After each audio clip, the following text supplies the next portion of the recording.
As long as there's been television, there's been people on television selling you the latest and the greatest. One of a kind, never been seen before, mind-blowing must-have item. But does it ever really deliver? Remember the Fyre Festival from just a few years ago? All these models, like in the Bahamas. The most insane festival the world has ever seen. Island getaway turned disaster. It became very barbaric. What was supposed to be the can't-miss party of the millennium turned out to be a catastrophe. The models that were promised never showed up.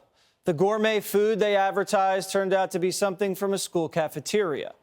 And things got so bad, the party's organizer even ended up in jail. But PR scams like this, they've been around. New Coke was hailed as the future of soda and was going to take the beverage world by storm in the 1980s. Well, that didn't work. Just a few months later, they were back to the classic. And how about the Segway? Once billed as the most revolutionary change to transportation since the horse and buggy, became nothing more than a punchline in bad movies.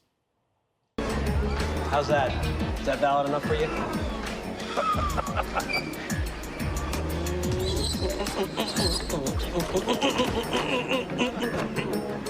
That was pretty valid, huh? Now, most of these marketing failures have little consequence. Most of the wrong people still get paid, but at least they leave the scene of the crime. But that same thing can't be said about Alexandria Ocasio-Cortez, the new Coke of politics. In 2018, AOC was the fresh face on the block after she upset longtime Democrat incumbent Congressman Joe Crowley. The media fell head over heels for their it girl. She ran because she was focused on the issues that people in her community cared about. Alexandria Ocasio-Cortez, she is the hottest ticket in Democratic politics. She absolutely is. Alexandria Ocasio-Cortez is just a superstar. I haven't seen anyone in recent years ever really being able to harness that social media following. She's 29 years old. She is a woman. She is Hispanic. And most importantly, she represents this fusion of movement politics and electoral politics that seems to be where the energy on the left is right now. AOC was all sizzle, no steak. Literally. I think she's vegan. But her quick rise to the top wasn't an accident. She was a planned, packaged, and processed candidate sold to a hungry young generation by a slick and shallow media. Empty calories Cortez.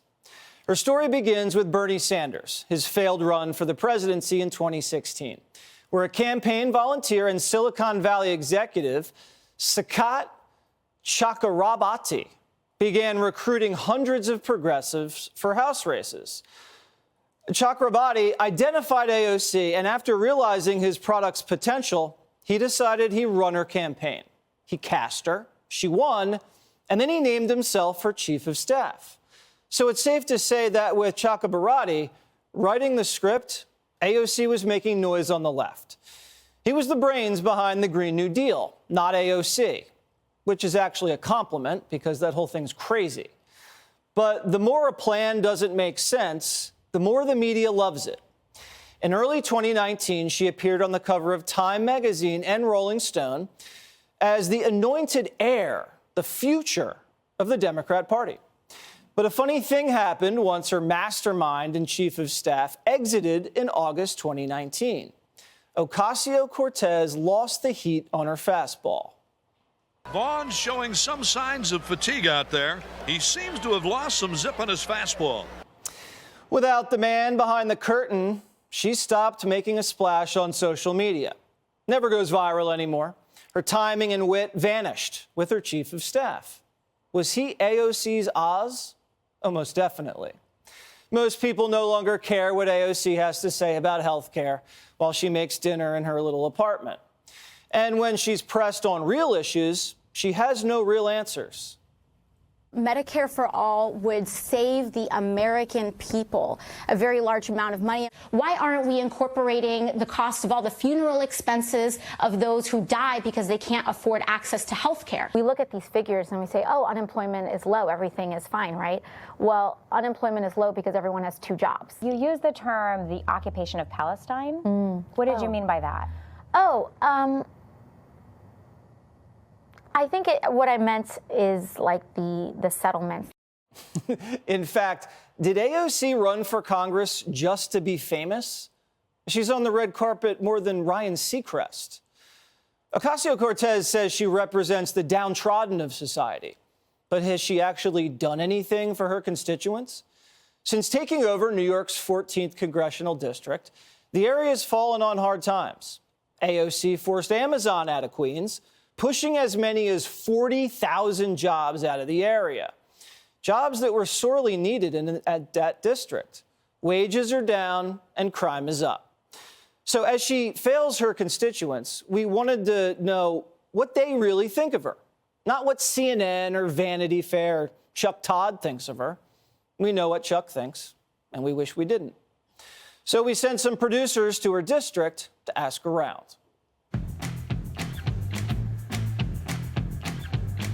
Who represents you in Congress? It's AOC, Alexandria Ocasio-Cortez. AOC. Ocasio-Cortez. I'm guessing it's AOC. Can you tell me who represents you in Congress? No. Does AOC sound familiar? No. Hello. Never heard of her. Who's AOC? What would you say AOC stands for? Maybe AOC stands for democracy, basically. You believe in democracy, don't you? What do you think AOC stands for? Herself? I think it's interesting that she's down in Florida, you know, partying. I think AOC dresses fantastic. You look fabulous. What specifically would you say AOC has done for this district? What she's done for the district is harder for me to name specifically. I'm not really too sure. A lot of photo ops. Cheese! AOC, she killed 40,000 Amazon jobs that could have come to this community. Do you support that? Yes, I do. Whoa, how could you even say that? It wasn't necessarily a bad thing. There's a lot of jobs here already. She didn't kill it out of, you know, mean-spiritedness. Maybe not. There's a lot of people that needs jobs and stuff like that. People are struggling, and it would have been great to have all those jobs. Let me ask you about crime. It's up big time here in the city. What has she done to address that? I haven't heard anything about her addressing crime. She was behind the bail reform, and that turned out to need a lot of tweaking. We might have to tweak that a little bit.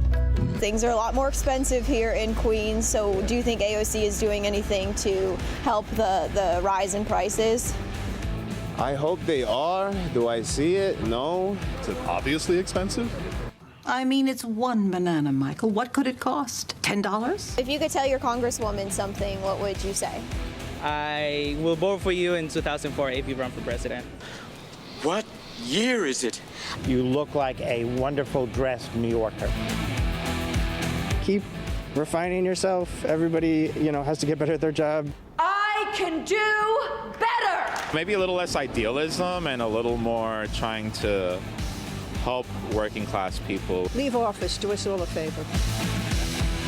Even her own voters can't come up with any answers on how she's combating the out-of-control crime in New York City or how she's working to fight the surging inflation they're dealing with. This is because AOC is among the least productive members of Congress. She's sponsored 34 bills in Congress. Not a single one of them has been passed into law. So what is she doing all day in Congress? What is she doing? I never know what she's doing back there. Turns out she's doing a whole lot of nothing. But don't tell her that, because AOC thinks if you criticize her, it just means you really want to date her. Well, we just found you a bunch of dates, Congresswoman, right there in your district. AOC is just the latest example of politicians who've done nothing for the people they represent, and we'll be calling them out one by one. The media might love her now, but it's only a matter of time before something new comes around. Then they have to get the old product off the shelves. Hey, Sean Hannity here. Hey, click here to subscribe to Fox News YouTube page and catch our hottest interviews and most compelling analysis. You will not get it anywhere else.